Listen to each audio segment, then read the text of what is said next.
conversei com o Gojo sobre espiritualidade e ele disse que os três clãs principais já tinham esse conhecimento. Eu vou falar sobre a mistura das dimensões que aparecem no decorrer do anime, mas primeiro me acompanhe na prece de início. Façamos todos os nossos esforços para que esta seja a nossa última reencarnação aqui nesse mundo e sermos merecedores de reencarnarmos em lugares mais felizes na próxima vida, porque aprendemos a perdoar e a amar. Amém. Jujutsu Kaisen é mais um anime onde terceira e quarta dimensão são mostradas como se fossem uma só. A terceira dimensão é a nossa, de espíritos encarnados na matéria, em um corpo físico, e a quarta dimensão é a dos espíritos desencarnados.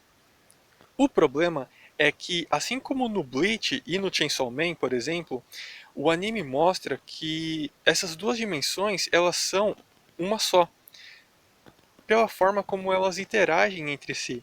Todas as figuras monstruosas que aparecem com a fisionomia demoníaca são nada mais do que espíritos desencarnados ou criações mentais deles ou nossas mesmos de espíritos encarnados.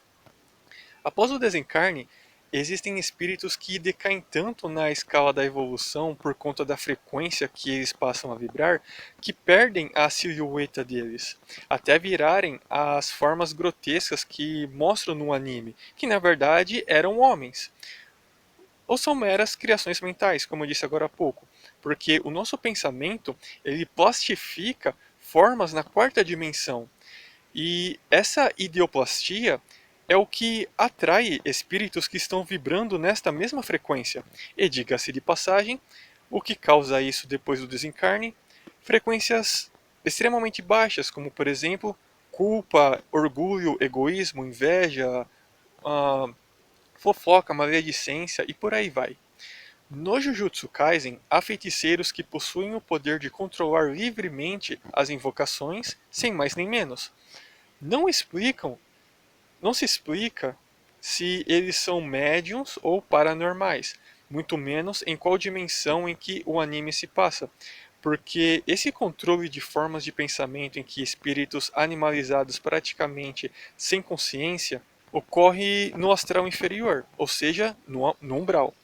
Porque porque é lá embaixo que os seres e o ectoplasma das pessoas são controlados não por feiticeiros que visam proteger a humanidade, como no anime, mas por espíritos bem menos evoluídos, conhecidos por diversos nomes, como magos negros, feiticeiros das trevas, cientistas das trevas e por aí vai. Vou tentar não dar spoiler, mas a forma como o Geto está hoje, ou ele era um mago negro encarnado, ou um feiticeiro das trevas, porque esses caras, quando encarnam, continuam para o desserviço do progresso da humanidade.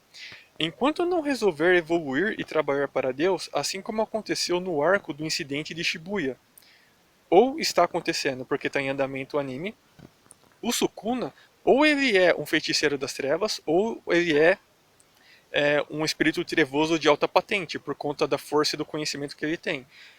Ele pode ser então um chefe de legião dos antigos dragões quando eles ainda estavam aqui. Caso você não saiba, o dragão número 1 era o que a igreja chamava ele de diabo, satanás, capiroto, enfim. Mas graças a Deus, esse irmão ele já foi resgatado e vai continuar a jornada evolutiva dele, igual a gente, tentando dar o nosso melhor aqui na Terra. Então, partindo do pressuposto de que Jujutsu Kaisen se passe na Terra e na nossa terceira dimensão, qual é a explicação para os feiticeiros conseguirem ver e interagir com tanta facilidade com espíritos e criações mentais? Criados por nós mesmos, pensou, criou. A explicação mais simples é que os feiticeiros são paranormais ou médiums, ou paranormais médiums. Na mediunidade, há a presença necessária de um espírito para fazer um intercâmbio entre terceira e quarta dimensão, como a psicografia, igual Chico Xavier fazia. Mas no anime, eu não estou lembrado de ninguém acompanhado por nenhum benfeitor para fazer algo de bom para a humanidade. Então eu vou usar um exemplo bem esdrúxulo, como é o caso do Yuta, que inicialmente apareceu no filme do Jujutsu, que tem um espírito acoplado nele, a Rika. Se ele tiver uma mediunidade aflorada, a Rika pode pegar o braço do Yuta e escrever uma carta psicografada, afinal de contas, ela é um espírito desencarnado. Só que no anime mostra que ela age de uma forma totalmente autônoma. Também existe a paranormalidade da clarividência, onde se é possível enxergar os espíritos desencarnados como se encarnados fossem. É como se fosse um requisito para entrar no colégio Jujutsu ter mediunidade e paranormalidade para poder enfrentar e lidar com as maldições. Sabe aquelas invocações que o Gueto faz?